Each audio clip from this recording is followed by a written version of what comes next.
I'm Jan De Silva, the program manager of New Bedford Whaling National Historical Park. I'm here with Dr. Laura Pires-Hester, who is an anthropologist and a former commissioner for the Schooner Ernestina Commission. Welcome, Dr. Pires-Hester. What's your connection to Ernestina-Morrissey? Thank you, Jan. It's good to be here with you. I know that Pires is the way you hear the name, even in my family. I've always pronounced it Pires, which is actually closer to Portuguese. The word means saucer, just for your information. So my own personal connection with Schooner Ernestina-Morrissey was actually in 1974.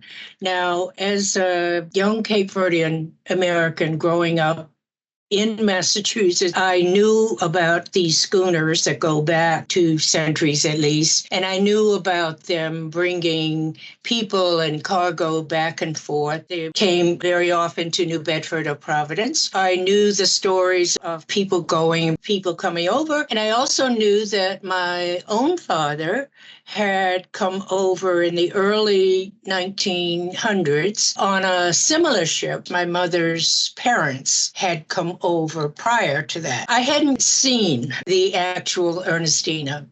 However, in 1974, I attended a conference in Providence. It was organized by Virginia Gonsalves and Yvonne Smart, the Cape Verdean American Federation. They had an annual convention, and I met Michael Platzer. Now, Michael Platzer is not Cape Verdean American. However, his own background is from Austria, but he was at that time the program officer of the United Nations in New York, and he was doing a workshop at this conference on the Ernestina. He had become interested in it, and he learned about the ship. He had also been in touch with a number of people from the Philadelphia area who had been looking for years for the Ernestina-Morrissey. That was a yacht and sailing group, different from the Cape Verdean American diaspora that was and is connected to the ship. So he had begun talking to a number of different people, not only here, but also in Cabo Verde, since he was there often in his responsibility at the UN. He wanted to bring this to the attention of the Cape Verdean community. Of course, this annual convention was a great way to do that. Since I was coming from New York, and I introduced myself to him, that became the beginning of a very long relationship, which has continued to this day, although he's overseas. Since I was in New York and he was about to make a trip overseas, we met in New York, and he gave me certain papers about the Ernestina and what he was trying to do. That became the beginning of a movement, although the movement didn't become official until after the independence of Cabo Verde. In 1975, which, as you know, is when Cabo Verde became independent, Michael continued to have a relationship there. These two groups from Philadelphia and the New England area related to the Ernestina-Morrissey and the Ernestina began to talk to each other. Of course, everyone realized that this was one and the same ship, that the Ernestina-Morrissey had been sold to Enrique Mendes. The people related to the Morrissey outfitted her and tried to use her as a yacht, passenger ship. That didn't work very well. So it was literally given up. Michael, as a person, became very important in kind of orchestrating this connection in the 1970s and early 80s between Cabo Verde and the U.S. related to the Ernestina. That fed into an interest of both groups in returning her to her home, where she was constructed outside Gloucester in 1894.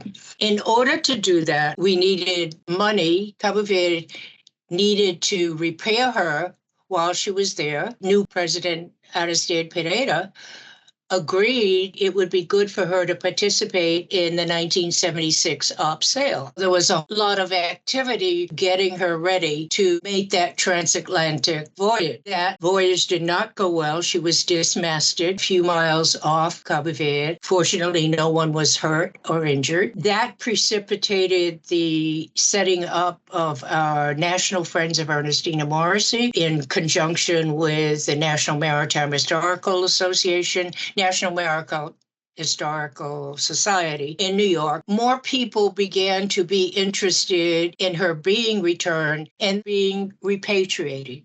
When she was coming to Opseo, she was coming as a representative of Cabo Verde. However, the discussion turned to her not only returning, but also becoming repatriated. They had agreed that the Ernestina would be given as a gift to the people of the United States. Tom Lopes, who was then the first Cape Verdean representative at the Massachusetts House of Reps, he took on this role of advocating for the state to set up a commission that would take title to the ship when she returned. He was able to get the Massachusetts legislature to pass this legislation that created this commission. That's one thing I think we need to keep remembering, that it sits in Massachusetts now, and Massachusetts has done a lot in terms of the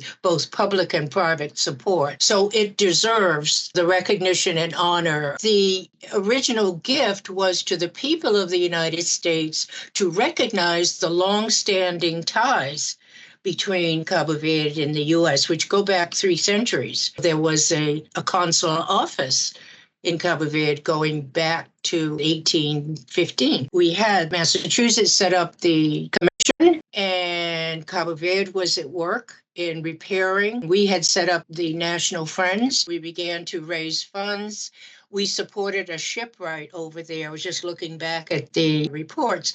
We supported a shipwright and his family for about 14 months in Cabo Verde. We had a volunteer person, John Brayman, who spent a lot of time there with his wife. One of the things about Ernestina-Morrissey is that she has always cross boundaries in her early history, going up to the Arctic and the fishing, Grand Banks, etc., and then Cabo Verde back and forth, and then also making the trips between the islands and the west coast of Africa. She has always been open to all people, all cultures, and I think that's something that I am hopeful that will continue in her future. After about 6 years of doing the repair work, she was ready to make the trip. We were able to have a half and half U.S. to make up the crew. And within that crew, there was a young Cape Verdean from New Bedford, Norman Gomes, and also Peggy Lyons, a woman from New York. Michael Platzer's brother was also a part of the crew. So it was a very diverse crew. We had to get the sails from Lisbon to Cabo Verde, and they had to go over to the forests of Guinea-Bissau to bring the kind of masts that were necessary. It was a very adventurous trip. When they left in 1980, of course, that took because they were coming without an engine. We had negotiated with Cummins Engine to provide a new engine, but we couldn't figure out how to get the engine to Cabo Verde. The engine actually sat on the dock in Gloucester for almost a year. As a matter of fact, sometime during that year, I was going to make a trip to Smith College in Massachusetts, my alma mater, and Julius was working, I think he was not in Boston at that time, but he was near to Northampton. He picked me up. We drove to Boston. The engine, and also by that time the ship had come over. At that point, we had the commission in place. Julius and July Gonsalves were part of the first commission. We had the National Friends and several groups. In Wareham, Julius's mother was very active in Providence. We had a small group in Boston, Philadelphia, New York. We started having fundraising events and continuing to support what needed to be done. We have to really thank Tommy Lopes for his work. We have public funds, both from the city and from the state, and that's a blessing because as volunteers or privately, we would never be able to maintain a wooden ship. We had to have specific ongoing kind of governmental support. And I'm not sure we would get that today. I think that would be super, super challenging to be able to get that. So we were very blessed to be able to organize and get so many different people to say yes to the various pieces that needed to be put together. When she came, she had to be Coast Guard certified, and that took years. I continued to be active with the National Friends, and then in 2006 became a member of the commission until 2014. And we just worked to keep the momentum going. It was more challenging when the Ernestina had to be taken into shipyard, say in Maine, to be retrofitted because out of sight, out of mind. And when we would have those meetings, I think you sat in some of those meetings, we had to keep reminding the public and New Bedford about her and getting more people from New Bedford on the commission. And then finally, we were able to start the educational programming. Thousands of young people learned about her history, maritime history, but also Cabo Verde history and the history of the voyages of the ship. It's a major educational platform for math, cultural studies, a whole range of other things. The National Park Service has always been a great partner, have the availability of not only the space to meet, but also people that we knew were really interested in keeping the momentum going. That's all great. And that's why I wanted to interview you, because both you and Julius were involved early on, capturing that history so people can understand it. I'm really happy you mentioned Tom Lopes, because I think a lot of people may have forgotten about him. I remember when I first moved to this area, seeing his newspaper, and he was looking at it through an African diaspora light, and it was always good to read. And I definitely miss having that around and having him around to do that. He would be so happy at what's happened to the Ernestina today. Yes, and I think he would also be kind of anxious about the continuation and the involvement of not only the city, but also for more and more people to know about her and get to know her. Just a wonderful job. Now, he didn't go over. He sent Alberto from Providence, can't remember his last name, who did the narrative, interviewing people there and then interviewing people when the ship got here. But the footage is wonderful. And then he also included music from the Tavares, Mystery Lady. That's the name of the video. I play it every once in a while, and it's good. There was footage here when she came to Newport and then in New Bedford. When she arrived, hundreds and hundreds of people on the dock, people like Mary Barbosa and July, all of those people. It's a wonderful historic piece. Not to mention that in terms of my own relationship, I was part of the first group of Cape Verdean Americans invited by Cabo Verde after the independence in 1981 to go to Cabo Verde. This was organized by Raymond Almeida, who was then attaché at the U.S. Embassy. On that trip, there were two groups. I was in the first group, which was made up of about 20 people, including Mary Barbosa and her husband, and Antonia Sequeira, who was very important in the Connecticut Friends of Ernestina. When we went to Mindelo in San Vicente, that's when I actually saw the Ernestina. We were able to meet some of the people who had been very much a part of the F.E. Morrissey history, and some who had been part of the Bartlett Boys and gone on that trip to the Arctic who were still around. Austin Colgate and Fred Littleton and a number of other people who became a part of this support group. Eugenia Lopes, who came over on the ship, who had been living on the ship for a while. Can you tell any stories about the 1982 trip from Cabo Verde to the United States? The book by Stefan Platzer is about the trip itself, the voyage. He did almost daily letters and communications to his wife in Massachusetts, and then he published this book. I think he was the radio operator. He kept us in touch every single day. I would be in touch with Joe Rose, who was on the commission in Marion. He had a two-way radio. I would be in touch with him, and he would be in touch with Stefan just about every day. It was really quite something, like 41 days. And when she ran into the wake of this tanker that went by very close, too close, whether that stopped the Ernestina being able to move, be calmed for like a few days, and then came on. And then when she was arriving, there was a great storm that night. I remember waking up in the middle of the night and wondering what was happening. Ernestina continued to have these stories, which I think all maritime people understand. My late brother loved the Ernestina, and he died before she was able to get back from Maine, but he was a merchant seaman and then a Navy person, and then a merchant seaman again. The Bisca Club, the Exxon group, they would hire he and his friends in New Bedford to go out on the ship. And of course, they had the music and everything else that was. So the Ernestina, she's special.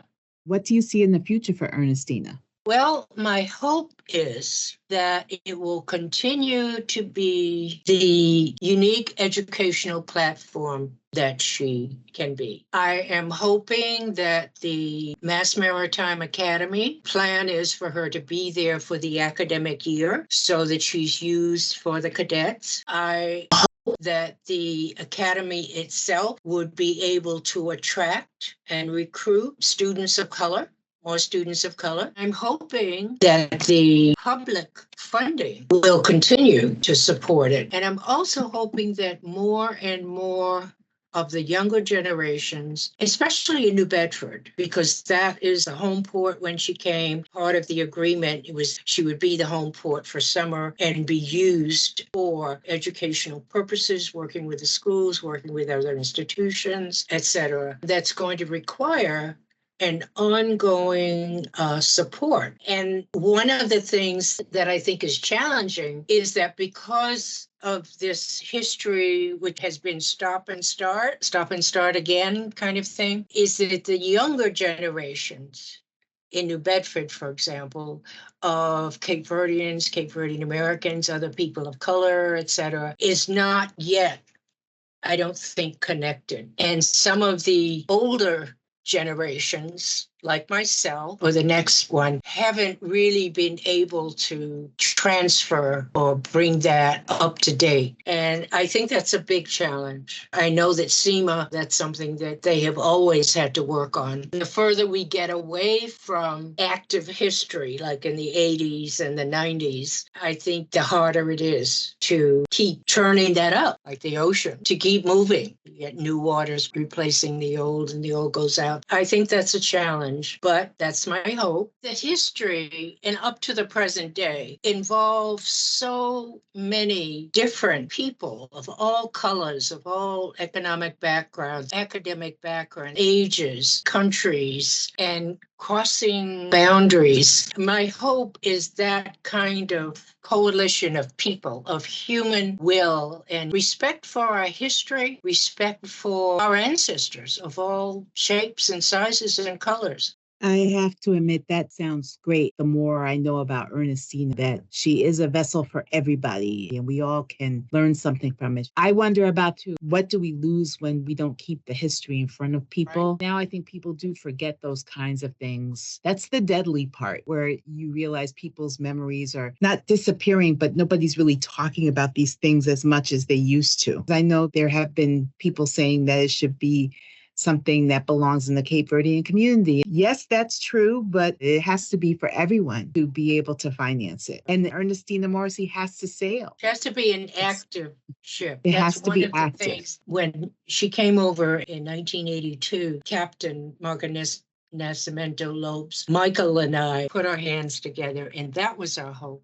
that she continued to sail. There was never any Tom's vision or any of the other people, never any thought that she would become a museum ship someplace, just sitting. She has to be active. She's a wooden ship, so the deterioration when she's not active is something that we don't want. I am hoping and optimistic because she is visible, not just a symbol, but she is history in action. So Captain Tiffany hired a crew for the summer because they went down to Galveston for a tall ship program, and they just came back from Gloucester for some races that they did there. And one of the young women aboard the ship might be the only one who goes to Mass Maritime. That alone gives me hope. There's only about 5 or 6 people with Captain Tiffany. So I'm assuming that they hire a crew for the summer, and during the winter, the Ernestina-Morrissey is at Mass Maritime. There was always controversy of one kind or another. So why isn't she just in New Bedford? Or why Mass Maritime, etc.? I'm glad that an arrangement was made. The ship can be taken care of because over the years, we didn't have the money. I agree. Without that, she would just kind of fall apart.